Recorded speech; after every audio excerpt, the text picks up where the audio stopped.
নমস্কার বন্ধুরা, সিজা নার্সারির পক্ষ থেকে আপনাদের জানাই আরও একবার ওয়েলকাম। দেখেন, আমি আজকে আপনাদের দেখাতে চলেছি কিভাবে কাঁঠাল গাছের জোর কলম করা হয় বা গ্রাফটিং করা হয়। দেখেন, গ্রাফটিংয়ের জন্য প্রধানত আমরা ছোট গাছগুলোকেই বেছে নেওয়া হয়, কারণ ছোট গাছগুলো মাটিতে থাকে এবং মাটির দিকে যখন প্রথমেই এই গাছগুলোকে আমরা লাগাই তখন এই গাছগুলোকে একটু বাঁকা করে মাটির দিকে যাতে ঝুঁকে থাকে সেইভাবে লাগানো হয়। তারপরেও কিছু গাছ সোজা হয়ে যায়, তার জন্য আমরা এইভাবে খুঁটো পুঁতে গাছগুলোকে সুন্দর করে বেঁধে নিতে হয়।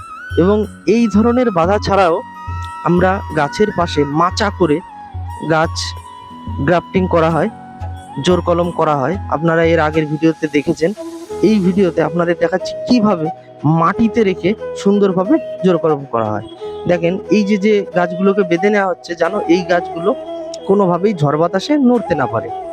এবার আমরা কিছুটা পরিমাণ জায়গা যে গাছটির সাথে বাঁধবো, মাদার গাছ যেটি, তার কিছুটা অংশ ছেলে নেওয়া হলো এবং আমাদের যে এলা গাছটি আছে সেই এলা গাছটিতে দেখেন একদিকে 2 ইঞ্চি মতো কেটে নেওয়া হলো এবং অন্যদিকে সামান্য কিছুটা অংশ কেটে নেওয়া হলো। এবার এটিকে সুন্দরভাবে দুপাশ মিলিয়ে ভালোভাবে এই গাছের যেখানে ছেলে নেওয়া হলো সেখানে ঢুকিয়ে দিয়ে যে ক্যারি প্যাকেট দিয়ে বেঁধে দেওয়া হয়। দেখেন, যে এই যে যে ক্যারি প্যাকেটগুলো আছে এগুলো কিন্তু একটা গ্রাফটিং টেপ। আপনারা যদি নর্মাল পলি দিয়ে বাঁধেন তাহলে কিন্তু এত টাইট হবে না।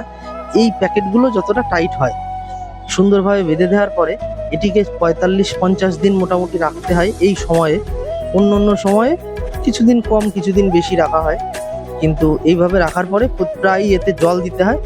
জল দিলে কিছুদিন পরে ওই মূল গাছের থেকে কেটে দিলে এটি একটি গাছ জন্ম হয়। ধন্যবাদ।